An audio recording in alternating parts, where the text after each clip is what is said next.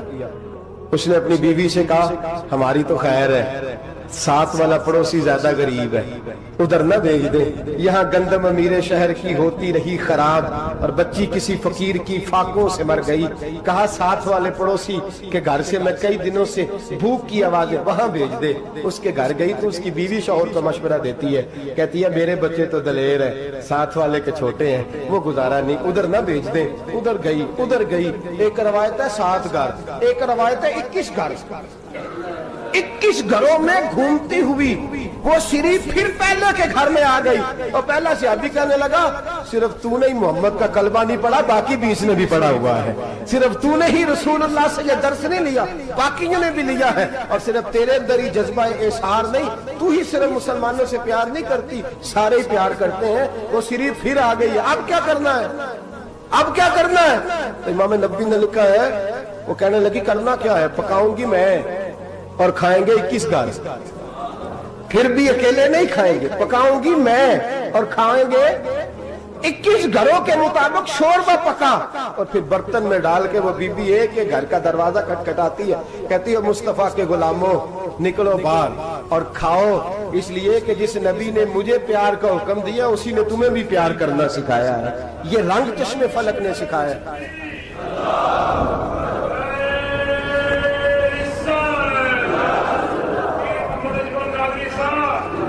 آپ کی بڑی مہربانی، زندہ باد وہی ہے جس کو اللہ رسول زندہ باد فرمائے، بڑی مہربانی، اللہ جزا دے۔ بنو قریظہ اور بنو نذیر 2 محلے تھے یہودیوں کے، یہودیوں نے بڑی عہد شکنی کی تو نبی پاک صلی اللہ علیہ وسلم نے ان کو بے دخل کر دیا، مدینے سے نکال دیا، مدینہ منورہ سے۔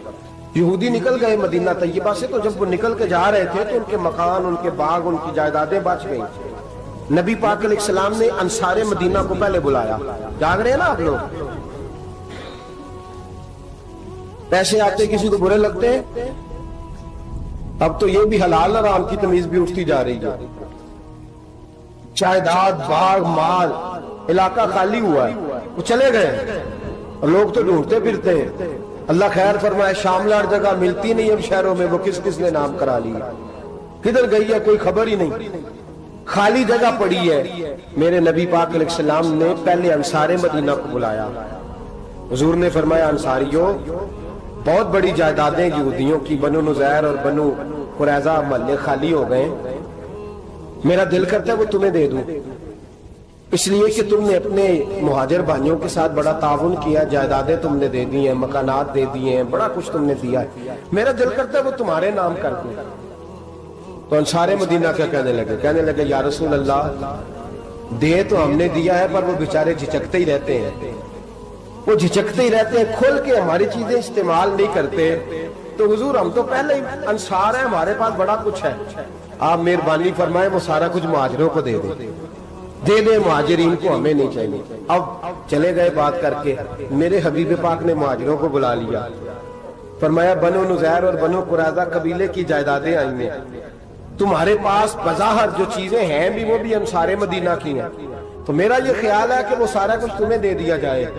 ابو بکر صدیق رضی اللہ تعالیٰ عنہ کہنے لگے یا رسول اللہ صلی اللہ علیہ وسلم ہمارے انصار بھائیوں نے ہمارے لیے دل تک کھول دیے ہیں، حضور انہوں نے ہر چیز بانٹ کے ہمارے سامنے رکھ دی ہے، ہم اتنے خرد غرض ہیں کہ سارا کچھ لپیٹ جائیں، کہ حضور ہمارے پاس جو مکان ہے وہ ہے، ہم کاروبار کر رہے ہیں، تجارتیں کر رہے ہیں، مزدوریاں کر رہے ہیں، ہم انشاءاللہ اور بنا دیں گے، آپ یہ ہماری طرف سے ہمارے انصار بھائیوں کو گفٹ کر دیں، آپ انہیں دے دیں۔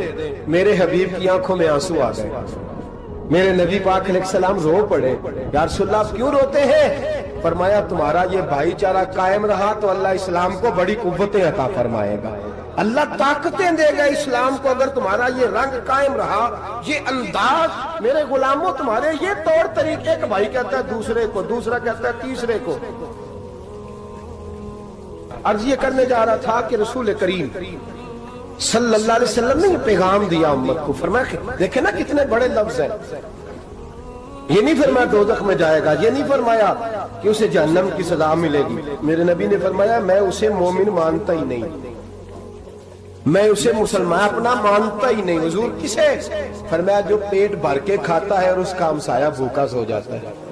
میں مومن ہی نہیں مانتا. سزا تو تب ملے گی نا کہ جب میں کسی سزا کا اعلان کروں. میں مانتا ہی نہیں, وہ میرا ہے ہی نہیں. خود پیٹ بھر کے کھا رہا ہے, ہمسایہ اس کا بھوکا. میں نہیں مانتا انما المؤمنون اخوہ, مومن بھائی بھائی. میں مانتا ہی نہیں اسے. اور میرے حبیب پاک اتنے بڑے لفظ حدیث میں اور کہیں نہیں ملیں گے آپ کو, اتنے بڑے جملے کہیں نہیں ملیں گے. میرے نبی پاک نے فرمایا اللہ کہے گا قیامت کے دن. کون؟ اتنے بڑے لفظ حدیثوں میں ملتے نہیں جتنے یہ ہیں. حضور نے فرمایا رب فرمائے گا بندے سے کہ میں تیرے پڑوس میں بھوکا تھا, تو نے مجھے روٹی کیوں نہیں کھلائی؟ کون کہہ رہا ہے؟ اللہ کہہ, میں بھوکا تھا تو نے روٹی نہیں دی, میں ننگا تھا تو نے کپڑا نہیں دیا, میں پیاسا تھا تو نے پانی نہیں پلایا, میں بیمار تھا تو تیمارداری. یا اللہ نہ تو کھاتا ہے, نہ پیتا ہے, نہ کپڑا پہنتا ہے, نہ تو بیمار ہوتا ہے. لا تاخذہ سنۃ ولا نوم, تجھے بیماری آتی نہیں, اونگ نیند نہیں آتی. میرے مالک تو میرے پڑوس میں تھا. حضور فرماتے ہیں رب فرمائے گا وہ جو بندہ تیرے پڑوس میں بھوکا تھا تو بندہ تو میرا ہی تھا نا. وہ جو بندہ تیرے پڑوس میں ننگا تھا تو بندہ تو میرا ہی تھا نا. وہ جو تیرے پڑوس میں پیاسا تڑپتا رہا تو وہ میرا ہی بندہ تھا. تو دوائی لینے جائے تو بڑے اسپتال میں اور اس بیچارے کو 20 روپے پرچی کے بھی میسر نہ آئے تو میرا ہی بندہ تھا. میرے دوست خیال کر اور یاد رکھ, یہ جو ہمسائے ممالک میں ظلم ہوتے ہیں, زیادتیاں ہوتی ہیں. ہمارے گھر کا پنکھا اچھا چلتا ہے, ہم جلوس اس وقت نکالتے ہیں جب ہماری لائٹ بند ہوتی ہے. ہم جلوس اس وقت نکالتے ہیں جب ہمارا ایسا جو ہمیں تنگ کرتا ہے. ہم اس وقت درد محسوس کرتے ہیں جب ہمارے گھر تک آگ آ جاتی ہے. یہ جو باہر آگ جل رہی ہے یہ تیرے گھر بھی آ سکتی ہے. یہ جو باہر فساد ہو رہا ہے یہ تیرے دروازے تک آ سکتا ہے. میرے رسول پاک نے ایک جان, مسلمان کو ایک جان قرار دیا. مجھے بتائیے انگلی کو کٹ لگ جائے, مسلمان ایک جان ہے نا, انگلی کو لگ جائے کٹ, دماغ کہتا ہے میں نے نہیں سوچنا اس کے بارے میں نے اس کے درد کو محسوس ہی نہیں کرنا. انگلی کی درد ہے, انگلی جانے, اس کا کام جانے. ایسے ہی ہوتا ہے نا. بولے پیروں سے کہتے ہیں, انگلی کہتی ہے چل ڈاکٹر کے پاس, پیر کہتے ہیں نہیں میں نے نہیں جانا, انگلی کا کام ہے انگلی جائے. ایسے ہی ہے نا. دل سے کہتے ہیں تو تڑپ تھوڑا سا, انگلی کو درد ہے, کہتے میں کیوں تڑپوں, انگلی کا معاملہ, انگلی جانے, اس کا کام جانے. ٹیلی فون کرنا ہے, ڈاکٹر صاحب کا پتہ کرنا ہے, تو کان کہتے ہیں میں نے نہیں بات سننی ڈاکٹر صاحب کی, زبان کہتے ہیں میں نے نہیں بولنا, انگلی جانے. ایسا ہوتا ہے. پیر احتجاج کرتے کہ میں نے ڈاکٹر کے پاس, میں کیوں چکر کھاتا پھروں ڈاکٹر کی دکان کی, انگلی کو درد ہے انگلی جانے. ایسا ہوتا ہے بھئی. میرے رسول پاک نے فرمایا مسلمان ایک جان ہے. تو درد برما کے مسلمانوں کو ہو رہا ہے تو پاکستانی کہہ رہے ہیں کوئی بات نہیں, وہ جانے, ان کا کام جانے. ایک جان ہے نا. درد ہونا چاہیے, تکلیف ہونا چاہیے. پھٹے پہ باتیں ہوتی ہیں اس موضوع پہ, اسمبلی پہ گفتگو ہوئی ہے اس موضوع پہ, آپ کی صوبائی اسمبلیاں اس موضوع پہ بولی ہیں, آپ کے کونسل اس موضوع پہ بولے. ہم تو اپنی اپنی سیاستیں, اپنے اپنے تماشے, اپنے اپنے چکروں میں لگے ہوئے. وہ دریا کے اندر سسکتے مسلمان, بنگالی کہتے ہیں ہمارے نہیں, برمی کہتے ہیں ہمارے نہیں, پاکستانی کہتے ہیں ہمارے نہیں, ترکی کہتے ہیں. وہ کس کے ہیں؟ وہ کس کے ہیں؟ وہ اللہ کے بندے ہیں, محمد عربی کے غلام ہیں صلی اللہ علیہ وسلم. لیکن میرے دوستوں کیا ہمیں کیا غرض ہے, وہ جانے, ان کا کام جانے. یہ جب تیرے پیروں تک آگ آئے گی پھر تجھے پتا چلے گا یہ بڑی سخت آگ ہے. آج جس کافر نے برما پر عرصہ دراز تنگ کیا, مسلمان تھوڑے تھوڑے مفاد لینے کی خاطر نا, بنو عباس اور بنو امیہ کی جنگ چل رہی تھی. بنو عباس جو تھے وہ غالب آ گئے, بنو امیہ جو تھے ان کی حکومت ختم ہو گئی.